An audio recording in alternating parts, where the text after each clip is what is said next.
So let's move to this story. This one's been niggling me all day long, frankly. Ed Miliband hinting that energy VAT may go in the autumn budget, raising hopes but stops short of firm promises.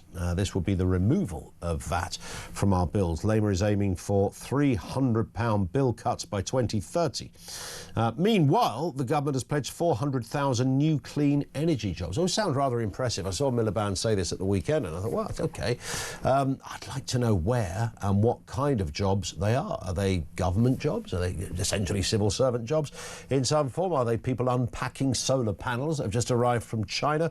Let's get a word on this first. We'll talk to Claire Cortino in just a second, Shadow Energy Secretary. First, Caroline Bragg, CEO of AID, the Association for Decentralised Energy. Caroline, good afternoon to you.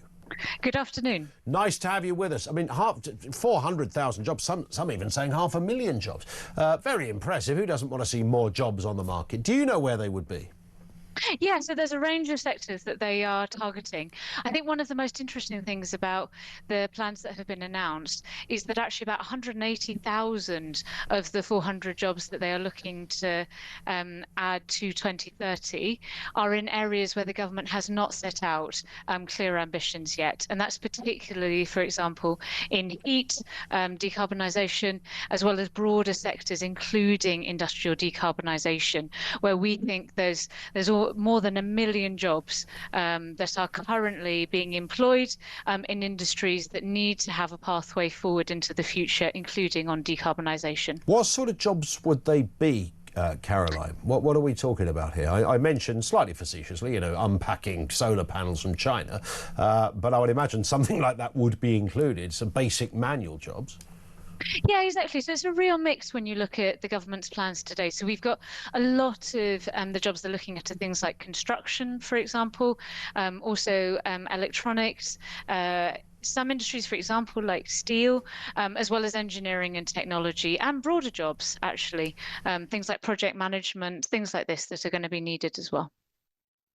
In terms of replacing jobs, I was reading something at the weekend where, there's a lot of very highly skilled jobs on things like oil rigs and stuff like that. If that world is disappearing, which it clearly is, whatever people think about that, are there going to be equally well-paid, kind of skilled jobs in this sector? I think this is one of the big questions that we need to see over the next 5 years.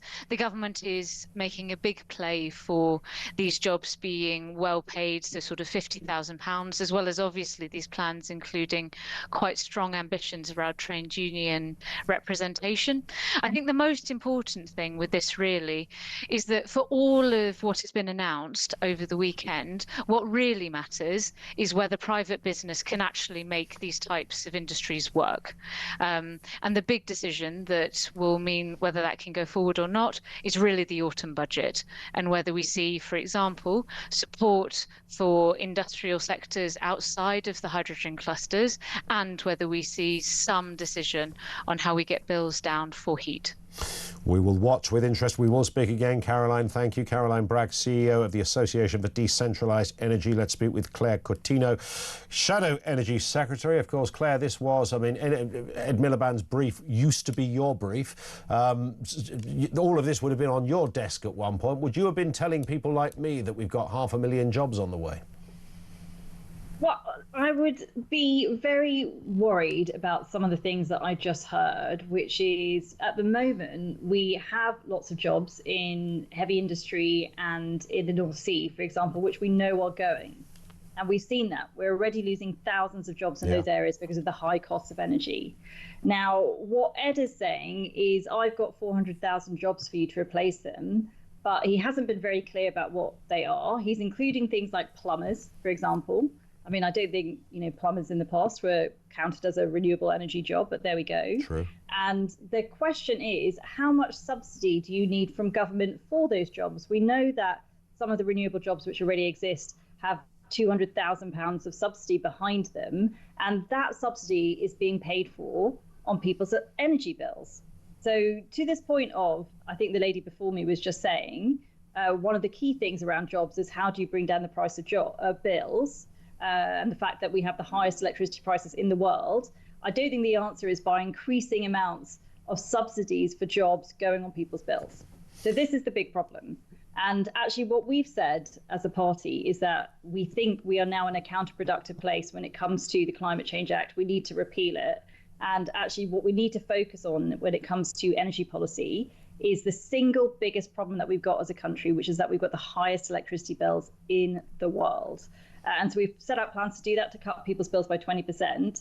But I think part of the problem is if you keep subsidizing jobs through people's bills at very high prices, then overall you're losing jobs in the economy.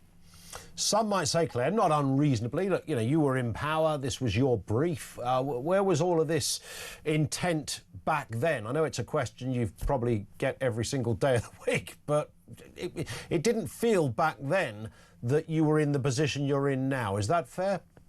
Well, so I came in that last 11 months of the Conservative government, and I appreciate, that this is a halcyon days, weren't they? On.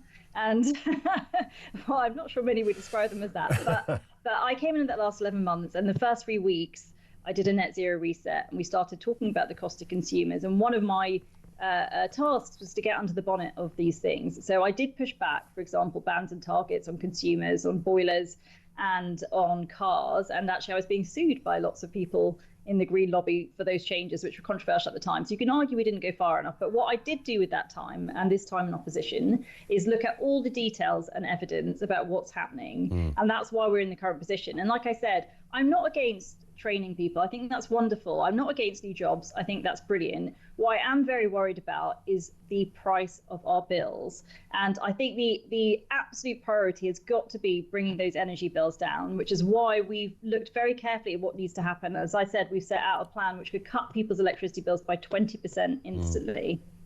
But if you won the next election, I know the polls at the moment are, pretty much against you, Claire, but, we are 4 years away from an election.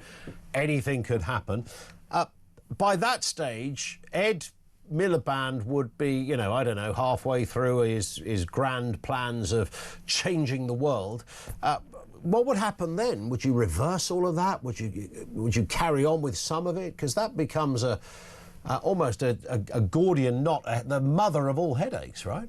Well, one of the things that is incredibly worrying, you're right, is that in January he's about to sign up to 20-year contracts for renewables. And these are the highest prices we've seen in a decade, far, far higher than the current cost of electricity. I mean, just to give you an example, the current cost of electricity is around 70 to 80 pounds a megawatt hour. He said he's willing to pay up to 117 pounds for offshore wind.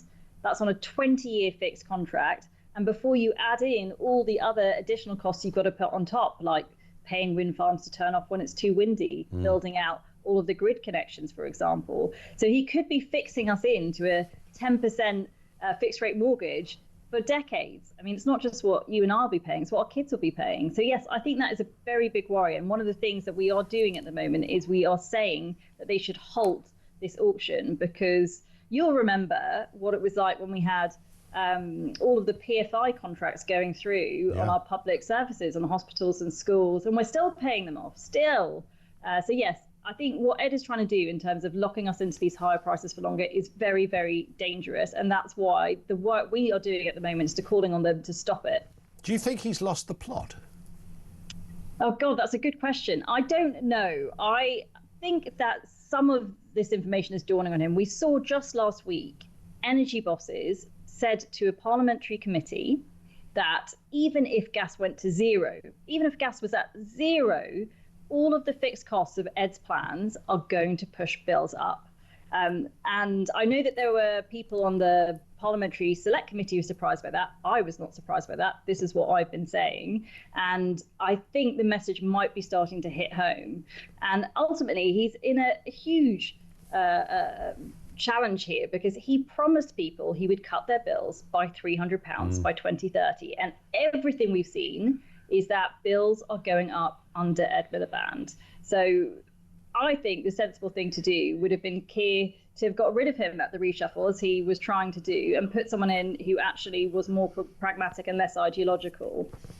When it comes to the overarching issue of climate change and all that goes with it, now obviously there's people in certain quarters have different views. Some think it's almost a United Nation con job, as Donald Trump called it. He literally said it's the greatest con job of our time. Those were his words. Others think we're not going to go far enough and we'll all be dead, and so will all of our animals by 2040 or something, because we're going to fry or drown to death or something like that. Where are you on this? When you were Secretary of State, was there anything that ever came across for your eyes only that said, don't tell anyone this, Claire, but this is really serious, or this isn't as serious, but we've got to push it anyway?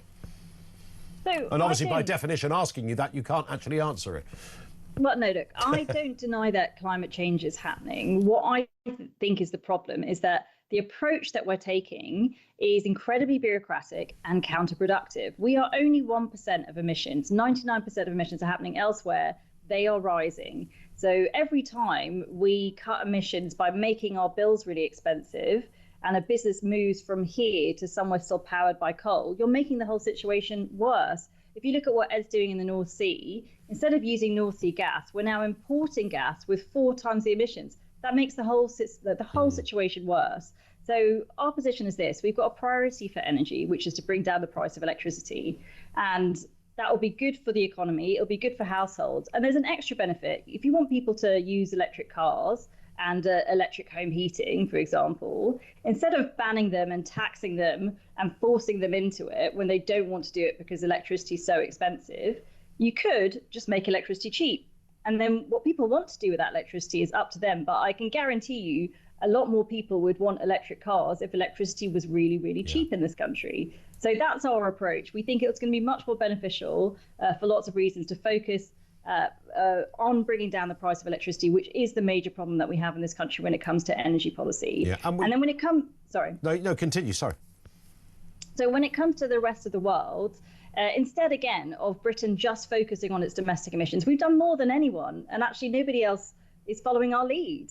So when it comes to the rest of the world, I think the most sensible approach is to say, look, we're a country that's great at making things. We should focus on inventing things, making them here, and selling them to the rest of the world so we can help other people with their emissions, as opposed to just forcing our country into a hair shirt. Yeah, and I was looking at the figures the other day for emissions, which I think we've reduced by 20-30% in the last few decades. So it's huge progress, and that's the direction. We've halved them. Well, indeed. So even more than that, and of course that's the direction of travel. So it always seems odd. I think a lot of our listeners to this think we're kind of being told almost by the sort of doomsday death cult brigade of this argument that we've got to do more, we've got to do more. But it's not something that can happen overnight. The progress is being made.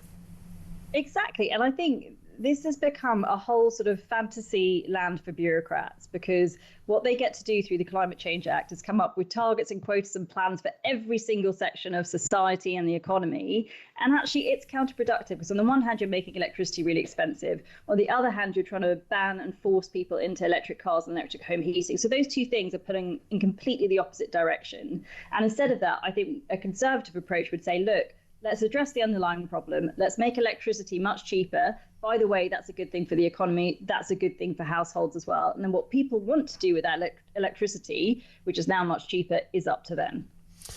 Just a final point, I was looking at that figure of 400,000 new jobs. I wondered if half of them were going to be spads in Ed's department, because he's got a PhD in staffing over there in that department. I'm not sure it was quite as crammed full of additional advisors when you were doing that job. Well, I think he could definitely do with some better advice if these are the best plans he can come up with. Yeah, good point. Listen, nice to have you with us, Claire. Thank you for your time. Claire Coutinho, who is the Shadow Energy Secretary. She previously was Secretary of State for Energy Security and Net Zero, the job that now Ed Miliband, of course, does. Thank you to her.